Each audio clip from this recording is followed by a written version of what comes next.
Esta é mais uma produção da Federação Espírita Pernambucana, para você que curte podcasts. Boa tarde a todos.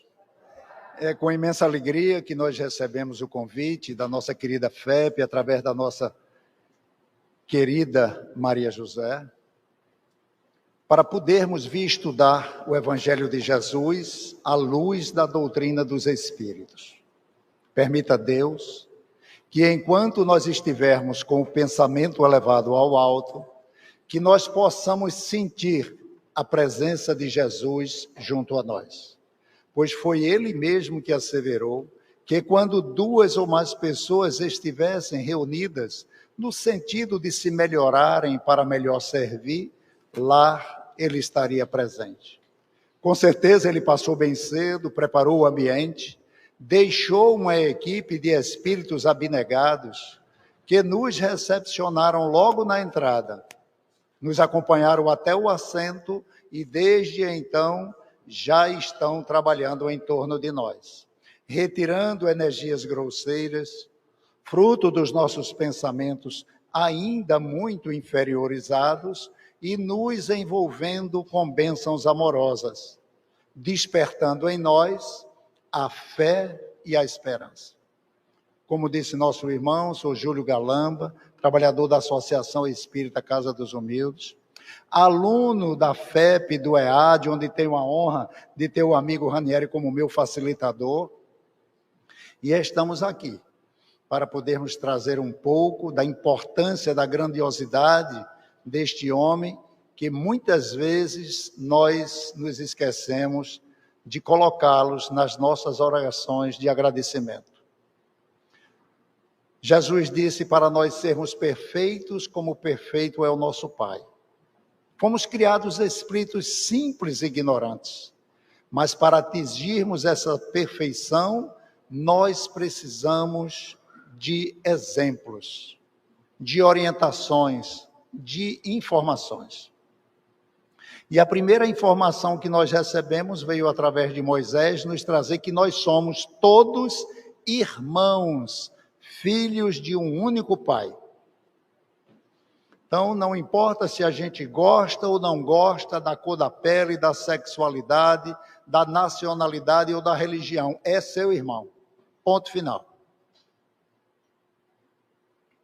E nesse processo de aprendizado, os séculos vão se passando e nós recebemos Jesus, que vem como o modelo a ser seguido, o nosso irmão maior, trazendo para nós o amai-vos uns aos outros como eu vos amei.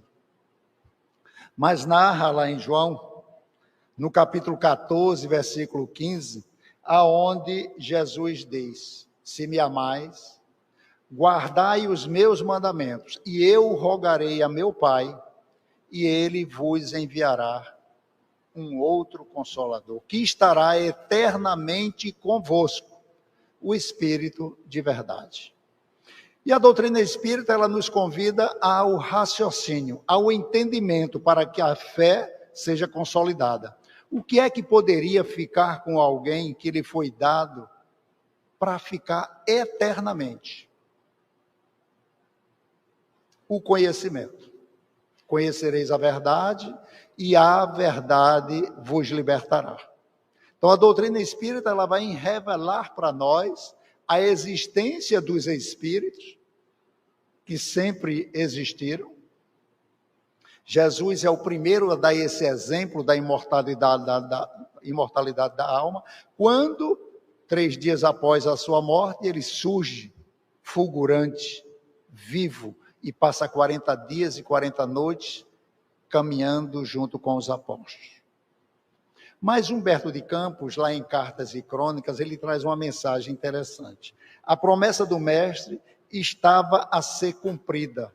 Na espiritualidade, já se reunia uma falange de espíritos missionários. Joana d'Arc, João Evangelista, Erasto, Paulo de Tarso, Cáritas. E nessa reunião, adentra na reunião, um espírito luminoso. Era o espírito de verdade. E todos serenos escutam a sua mensagem que diz: meus irmãos, aproxima-se o momento de levarmos à terra e consolidar a promessa de Jesus. Mas eu preciso que um de vós mergulhe na carne para receber, através dos sensitivos, as orientações, colocá-las em livros para serem espalhadas pela humanidade nos corações de todos os homens. E aí, no dia 3 de outubro de 1804, na cidade de Lyon, nasce o garoto Hippolyte Léon Denisard Rivail. Este jovem, filho de protestantes, criado diante do catolicismo, desde pequeno já questionava o porquê de duas religiões. Aos 10 anos, onde o comum era aos 15 anos, um jovem concluir o ensino fundamental e médio, ele já tinha concluído seus cursos. E atendendo um apelo, uma orientação da espiritualidade, seus pais, apesar dele ser filho único, o levam para Yverdun, na Suíça, para que ele possa conhecer e beber na fonte do Senhor Pestalozzi. Pestalozzi, esse espírito que fazia parte da equipe de verdade e que mergulha na época certa, no momento propício, e recebe esse garoto com 10 anos para cuidar dele e mostrar para ele o que é a verdadeira caridade, a humildade e o que é uma educação voltada para os mais necessitados. O senhor Pestalozzi, para que a gente possa entender o porquê da ida do garoto Rivail para ele tinha a educação, caridade e respeito como sua marca de educação, numa época em que o castigo era a conduta mais apropriada para que um aluno fosse disciplinado. Então, a disciplina desse garoto é envolvida pela disciplina do seu mestre. E fica encantado com a facilidade que ele tem de absorver os conhecimentos, de usar a lógica, o raciocínio e o emprego imediato em tudo que ele aprendia. Era um garoto diferenciado. O senhor Pestalozzi, ele dizia: eu dividi o pão com os mendigos, vivi no meio deles como mendigos para ensiná-los a viverem como homens. Isso traz para nós a necessidade da humildade. Jesus mergulhou no meio de nós, espíritos doentes, ainda muito embrutecidos, não conhecíamos o amor, para nos trazer a mensagem de amor. E o senhor Rivail não poderia ficar, já na sua infância, naquela época onde nós absorvemos com maior facilidade os ensinamentos, distante desse conhecimento. Igaú concluiu os seus ensinos. O senhor Kardec, quando ele tinha os seus 14 anos, já pedia para ele dar aula aos alunos mais necessitados. O senhor Pestalozzi, para que ele desse aula aos alunos mais necessitados, porque Pestalozzi, ele recolhia crianças na rua carentes para educá-las. E esses eram os que precisavam mais de carinho, de mais atenção e de mais amor. Quando ele precisava viajar, o senhor Pestalozzi, para divulgar o seu método educacional por toda a França, ele já solicitava ao garoto de 14 anos para assumir a coordenação do Instituto, devido à sua autoridade moral. Os professores mais antigos não gostavam muito, mas era assim que o mestre já começava a encaminhar esse futuro garoto para o que lhe aguardava. A missão não era fácil. Ele recebe essa orientação do Espírito de verdade antes de encarnar, porque a época também não era fácil. Era uma época de domínio da igreja. O materialismo ainda estava muito vigorante. E esse jovem, ao concluir, aos 18 anos, o seu curso de pedagogia, formado em ciências, né, e em letras, ele se despede do professor. Se despede dele chamando-o de pai Pestalozzi. Mas ele precisava voltar para Paris porque ele tinha um projeto espiritual ao qual ele não tinha ciência ainda. E ao retornar, ele publica a sua primeira obra. Sempre com estudo, sempre levando o esclarecimento. Aritmética para crianças, segundo Pestalozzi, porque a ideia dele, quando se despediu do seu mestre, era criar em Paris institutos semelhantes ao de Lyon, que não era conhecido ainda, essa fraternidade, essa doçura para com o aluno, para com as crianças principalmente.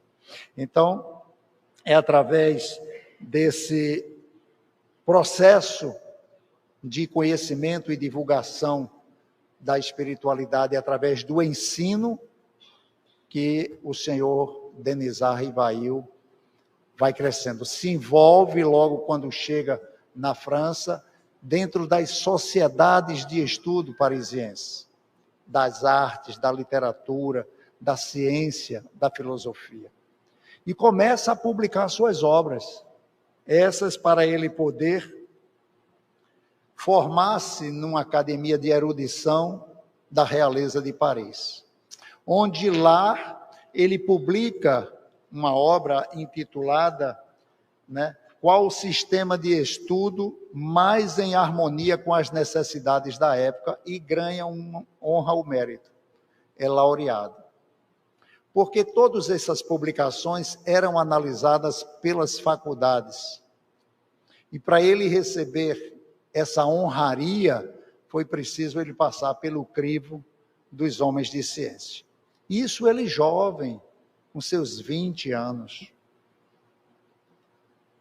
Nessa academia é onde ele desenvolve e aprofunda o seu desejo de implantar o instituto de ensino ao qual ele tanto sonhara. Nesse instituto, ele conhece a senhora Amélie Baudet, que vem ser a sua futura esposa. Ela era 10 anos mais velha do que ele, mas tinham algo em comum. Ela era professora. Mas uma professora de arte, de música, de literatura, encantada por todo aquele projeto que ela já conhecia de Pestalozzi. E isso foi fácil para que os dois pudessem, unidos ali, ela que viria a ser um braço direito quando ele mais precisasse, num futuro próximo. E ele funda o Instituto Técnico Rivail em sociedade com um tio, irmão da sua mãe, que vai seguindo muito bem, até que o tio era viciado em jogo, leva à falência. E nessa desestruturação, cada sócio recebe a sua parte, onde ele não era um homem de negócios, coloca para que um outro amigo administrasse a parte que ele recebe, e que esse amigo também, por incompetência, leva ele mais uma vez à falência. Mas antes de desanimar, ele assume a contabilidade de 3 empresas. E à noite, muito parecido conosco, ele vai preparar cursos para gratuitamente dar aula aos alunos, jovens e adultos. Curso teórico e prático de aritmética, gramática francesa e cursos ordinários de física, astronomia e fisiologia. Não era médico, mas conhecia a anatomia humana como poucos médicos. Porque ele era também um grande estudioso do magnetismo. Precursor de Mesmer, né? Vinha beber na fonte de Mesmer, né? E através desse magnetismo ele entendia a nossa capacidade de emitir energias através do nosso próprio corpo. E aos 25 anos ele cria um plano de melhoria para a educação pública. Então veja que a preocupação dele com o futuro do ser humano era um projeto de um espírito nobre. E aí nós começamos a observar o quanto ele tinha afinidade e ligação com essa espiritualidade superior. Eram seus colegas de trabalho, né? Se formaram juntos até se tornarem esses bons espíritos. Bom, e aí começa a missão do senhor Kardec. Em Hydesville, em 1848, começa a acontecer uns fenômenos estranhos nessa casa, aonde batidas começam a acontecer nas paredes. E a família, uma família protestante, né? Como até hoje a gente ainda tem uma imagem distorcida do que é espiritual, porque tudo é sobrenatural, e quem tem o poder de se comunicar com maior facilidade conosco é o Satanás. Pareceu um barulho no fundo do quintal, uma zoada, as pessoas acham que é logo alguma coisa ruim. E quando vão investigar, não era nada, era só o gato que estava subindo na prateleira e saiu derrubando o que estava pela frente. Mas a gente ainda é muito impressionado. Isso é fruto dessa vivência que nós tivemos com essa cultura de empregar esse medo pelo mal. Não é? Mas aí, esses fenômenos, como diz Arthur Conan Doyle na obra do História do Espiritismo, era uma invasão organizada.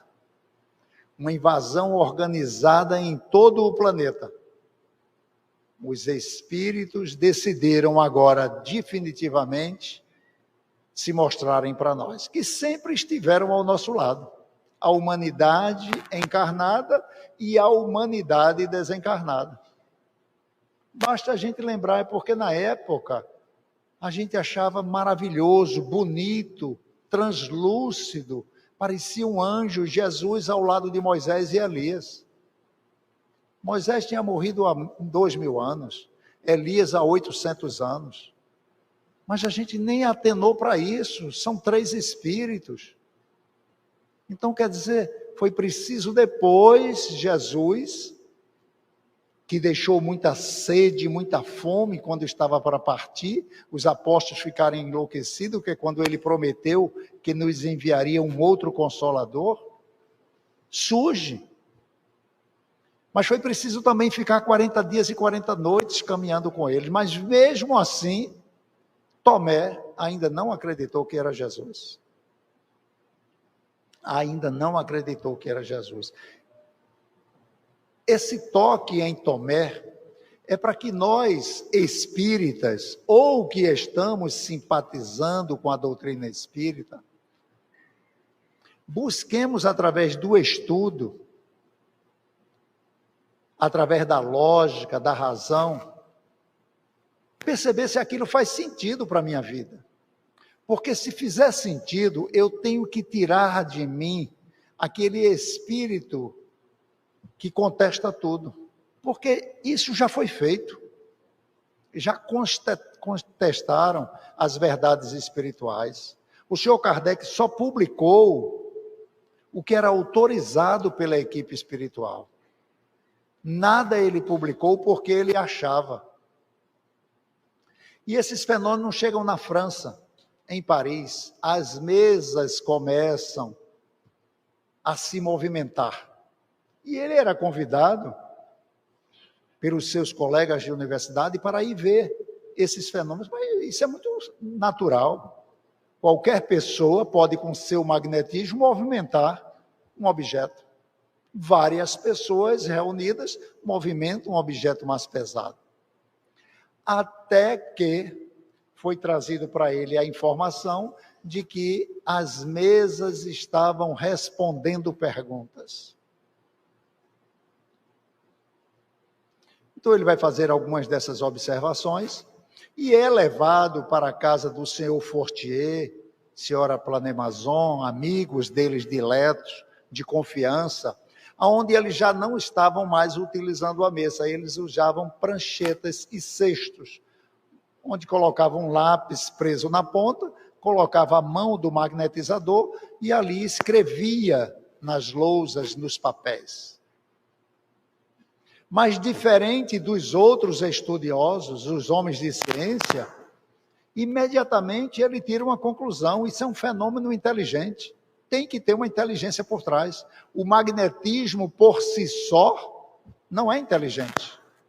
Ele movimenta os corpos, mas ele não dá inteligência. Então é preciso que me prove que uma mesa, uma prancheta tenha cérebro e nervos para eu achar que foi ela que fez isso.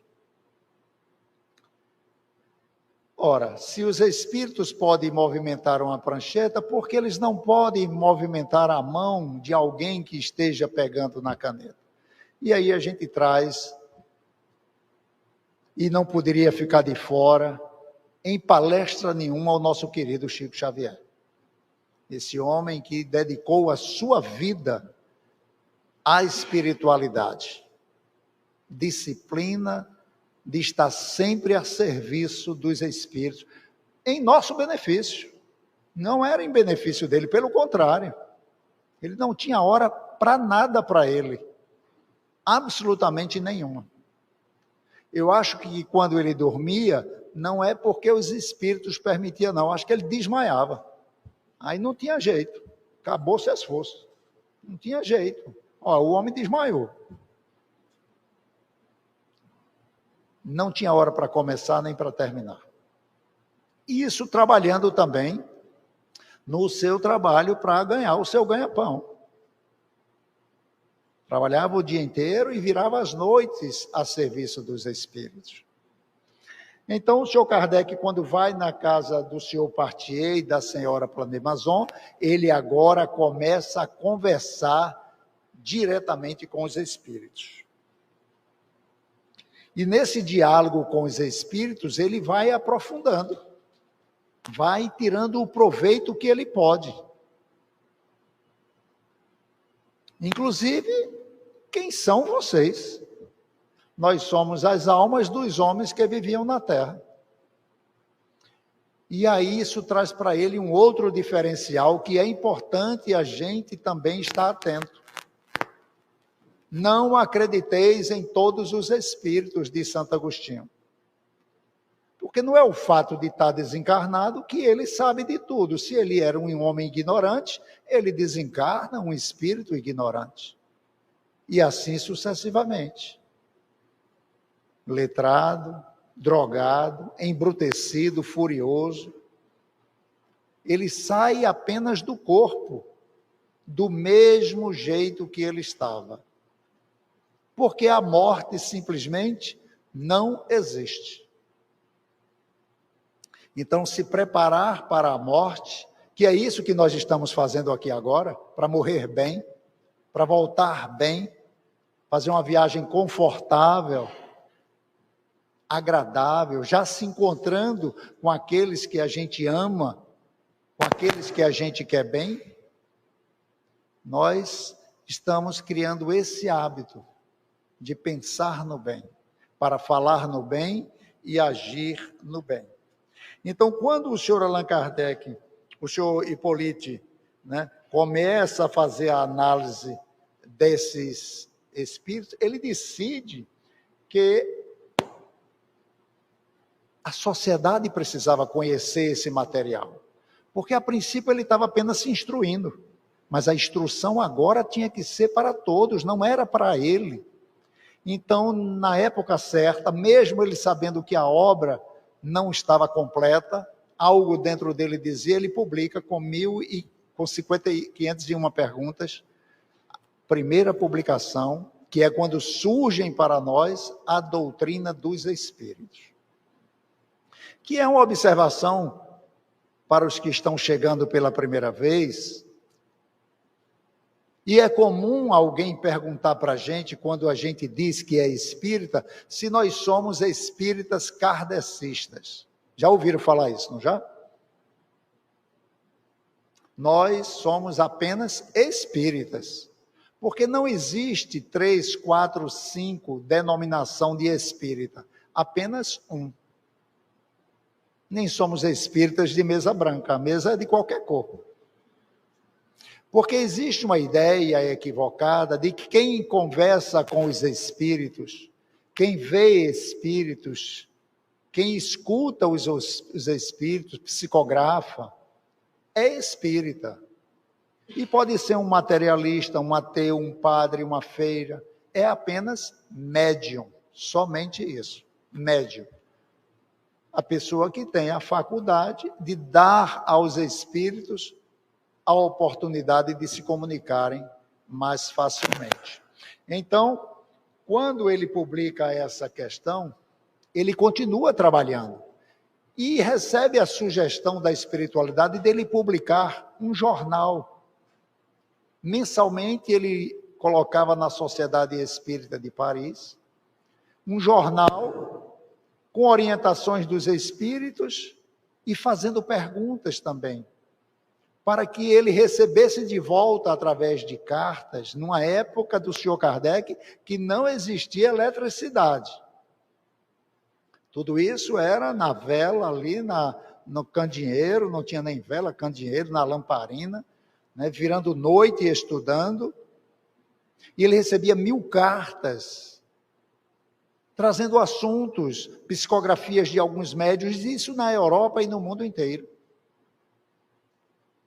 E ele analisava, passava pelo crivo da razão, pela lógica, pelo bom senso, e aquelas que mais lhe interessavam, ele colocava nesse jornalzinho para que também outros médiuns, cerca de 1000 médiuns, dessem também a sua opinião, aonde ele iria se apropriando de um conceito muito importante, a universalidade do conhecimento. Porque quando a gente lê, e a gente estava conversando com isso, a obra de André Luiz, que Chico Xavier publicou, a coleção Nosso Lar, ali está todo o relato de André Luiz. É assim que ele via o mundo espiritual. Mas se outro espírito for fazer a publicação, vai sair coisas diferentes, porque são espíritos diferentes. E nós enxergamos o mundo espiritual de acordo com a nossa evolução, com a bagagem de conhecimento que já trazemos, com as percepções que recebemos, com as impressões que ficam na nossa alma. As obras de Emmanuel é a visão de Emmanuel. Isso tira o valor delas? Não, de maneira nenhuma, porque teve que passar pelo crivo da moral do senhor Chico Xavier. E, logicamente, Emmanuel, que é o seu guia espiritual, é um espírito da equipe de Jesus, também não iria permitir que esse médium, que tinha uma importância relevante para a publicação das obras a respeito do mundo espiritual, colocasse alguma fantasia que amanhã ou depois fosse desmentida. Mas não significa, como a gente vê nos filmes, que o umbral é aquilo. É como o André Luiz viu e se sentiu. Importante a gente não sair pintando as regiões de sofrimento com uma tinta muito escura, para não retratar sofrimento e dor para aqueles que estão partindo. Então, nessas divulgações, o senhor Kardec vai registrando e amplia agora o Livro dos Espíritos para 1019 perguntas. Certa noite ele estava trabalhando para a gente ver a intimidade do senhor Allan Kardec com a falange dos Espíritos de verdade. ele estava trabalhando nessa obra e começou a ter batidas na parede da casa dele. Ele se impressionou, já estava acostumado com isso, mas as batidas eram resistentes. Ele desistiu e foi dormir, as batidas pararam. No outro dia, na casa da senhora Planemazon, ele procura saber o que eram aquelas pancadas. E aí o Espírito diz, e se apresenta para ele, que era o Espírito de verdade. Porque ele estava cometendo um erro naquela página do livro. Ele disse, eu não estava gostando da finalização daquela página. Algo me dizia que não estava bom. Ele disse, volte naquele parágrafo no final da página, releia e você vai encontrar o erro. E isso foi feito. Porque tudo que ele publicava estava sendo vigiado, orientado, investigado pela equipe espiritual, que não precisava se meter. Por quê? Porque a intuição do senhor Kardec, a ligação dele com o Espírito de verdade era natural. Era mais ou menos, fazendo uma comparação, se nós podemos dizer, a de Jesus com Deus. Eu e meu Pai somos um. Nada faço sem a permissão de meu Pai. Isso levou as pessoas a confundirem que Jesus é Deus. Então, a ligação do senhor Kardec com o Espírito de verdade era nesse nível.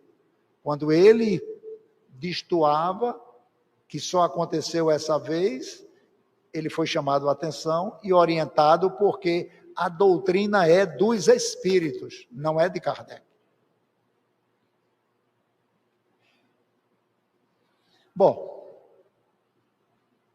e aí, dentro dessas publicações do senhor Kardec, ele traz para nós, por uma necessidade que ele começou a observar, do rigor que ele tinha com os médios dele, porque ele passava por um critério de análise para os médios para trabalharem com ele muito rigoroso. Então não era simplesmente incorporar, psicografar, receber um espírito. Porque a maior mediunidade era a psicografia, porque precisava registrar as comunicações. Não tinha como gravar. Então tinha que ser registrado. Por isso que a maioria das comunicações era a psicografia. Mas ele estuda todas através da psicografia. Mas os médiuns precisavam de um manual, de um guia de orientação, para entender como é que se dá essa ligação de um espírito com o encarnado, a ponto dele assumir a identidade, a mente, e produzir o conhecimento dele.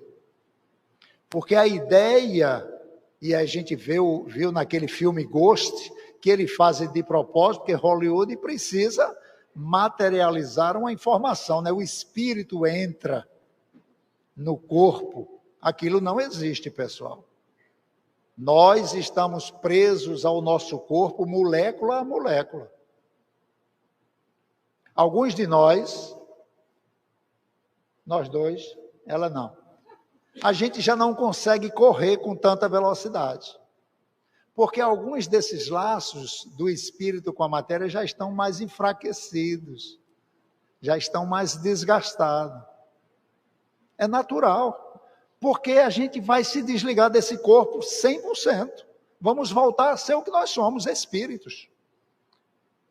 Então, na medida que eu vou perdendo as minhas forças, e eu tenho que fazer academia, me alimentar bem, dormir bem, me exercitar, para que elas não se vá assim tão rapidamente.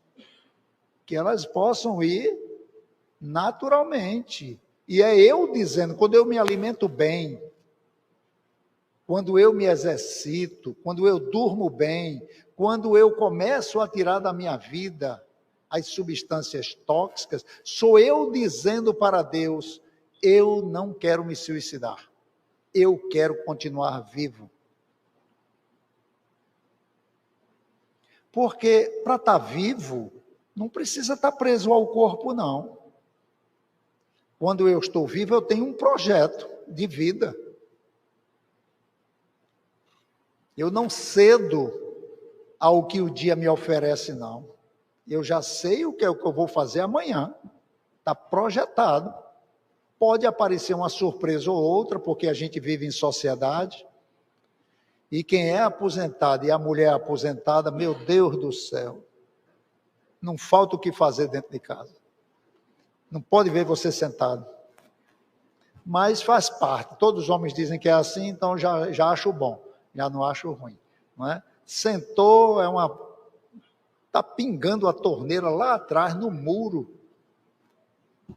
Mas só porque você sentou, o pingo aumentou. Né? Mas é assim mesmo. Então, é uma obra importantíssima para nós. Quando a gente passou pelo Livro dos Espíritos, eu pedi para trazer essa obra aqui, para eu não me esquecer. Aí eu ia me esquecendo. Porque quando eu faço isso com vocês, eu crio assim um carinho maior, uma amizade maior. Vocês vão começar a gostar um pouco mais de mim, com essa orientação que eu vou dar. Não desencarnem sem ler esse livro. Como a gente não sabe o dia que vai desencarnar, leiam hoje à noite. Porque a gente é acostumado a segunda-feira eu começo. E será que eu vou chegar segunda-feira? Então, são essas orientações.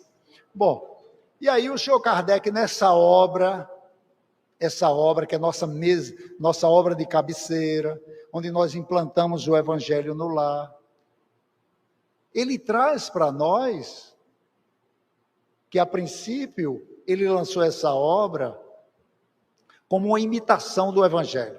Mas ele recebeu orientações de seus amigos, que o Evangelho não pode ser imitado. O Evangelho de Jesus é um só, em qualquer religião.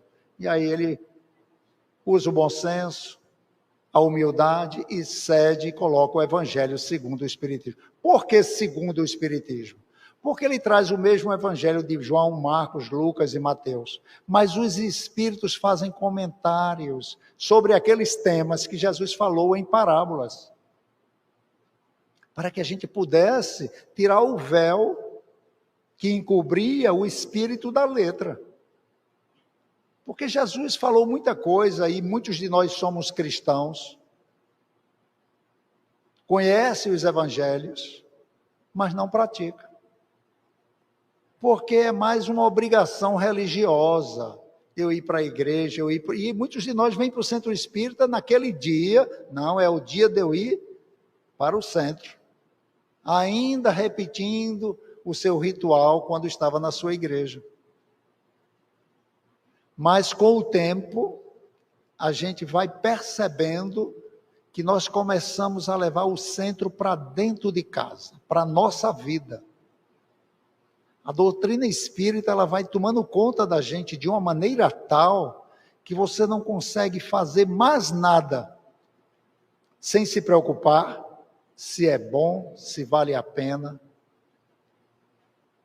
se não vai incomodar ninguém, se vai atrair os bons espíritos.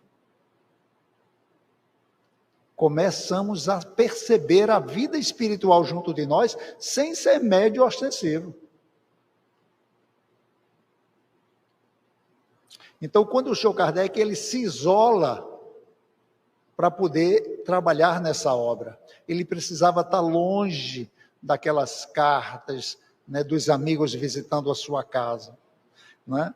E ele recebe uma comunicação da espiritualidade dizendo para ele que essa obra terá uma influência considerável, porque vai abordar não só questões religiosas, mas questões da necessidade da vida humana.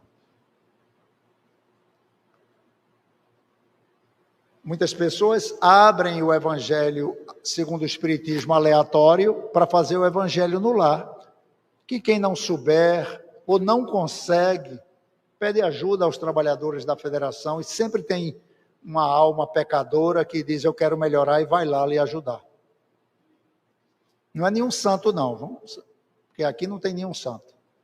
Há todo mundo carregando a sua cruz, procurando em Jesus para ela ficar mais leve, para ela ficar mais suave.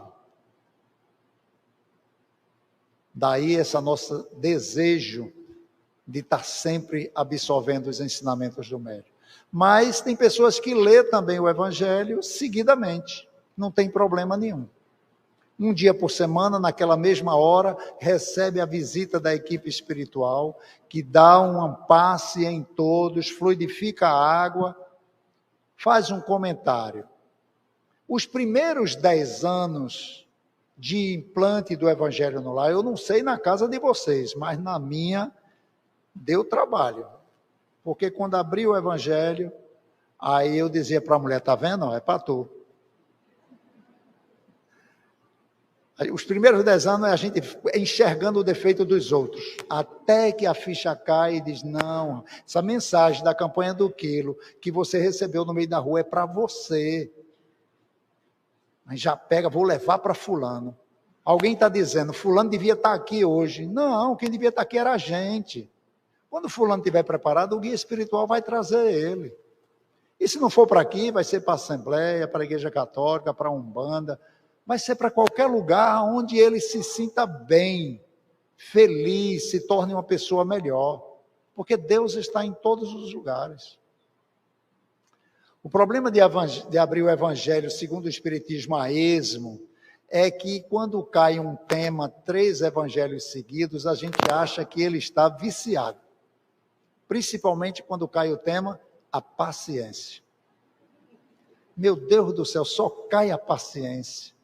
Não sei porquê. Aí a gente troca de evangelho, né?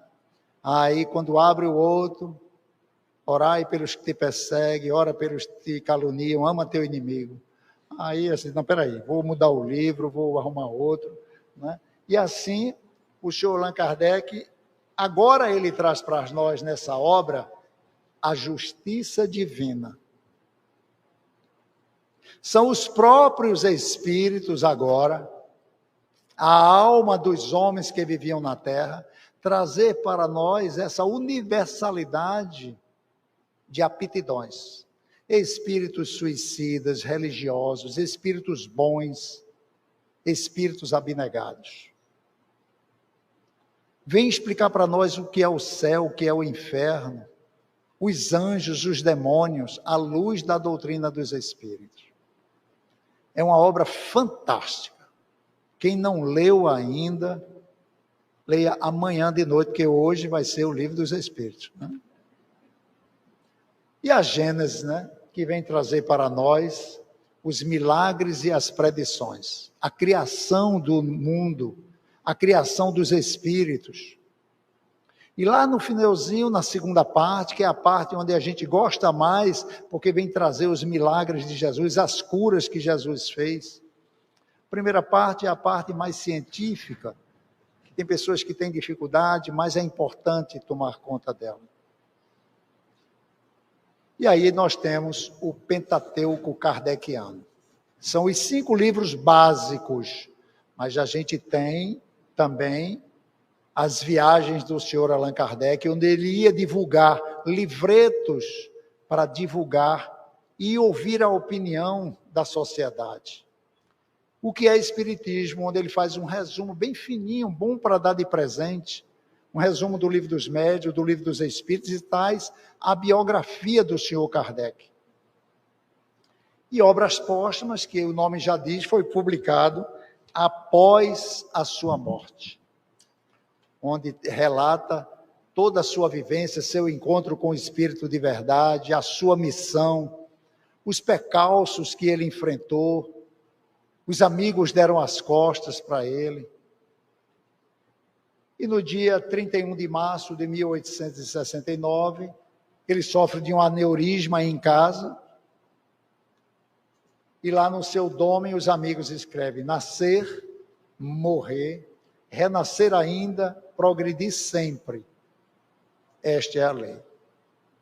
Porque a doutrina espírita é uma luz divina, gloriosa e farta, que ilumina por toda a vida, ilumina após a morte. É uma fonte generosa de compreensão compassiva, derramando por toda parte o conforto da água viva.